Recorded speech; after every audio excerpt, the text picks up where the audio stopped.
Oh, di ka kumusta yung idol nyo. Diba? Idol natin, kumusta na? Mark Magsayo. Panalo mga kaibigan. So, simple lang siya, tahimik.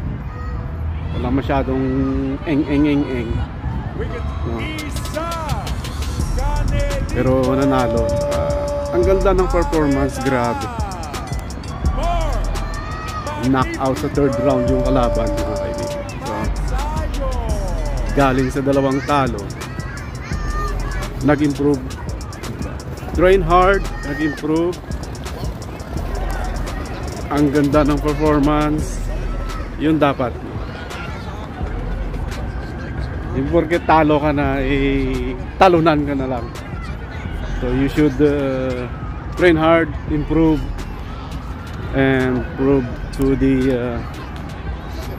haters, saka yung mga walang tiwala sa iyo, na kaya mong magbangon ulit at saka manalo. So maaaring magiging candidate for knockout of the year ang kanyang laban mga kaibigan. So sana yung idol natin napakalakas, napakaangas, may magandang mangyari sa kanyang career next year, diba? Kasi wala na maliban sa kanya wala nang maangas idol na lang natin ang maangas sa Pinas, diba? Angas ng Pinas siya na lang. Walang problema, draw at saka wala pang bagong laban. So yun ang abangan natin. Doon tayo lagi sa result, no? Doon tayo sa panalo, diba?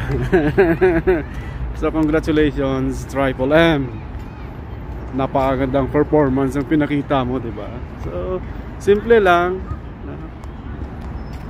so may mga improvement, ganun dapat, diba? From down to up, diba? Hindi yung up na up ka na pero hindi ka pa nag-up ulit. So yun lang, bye.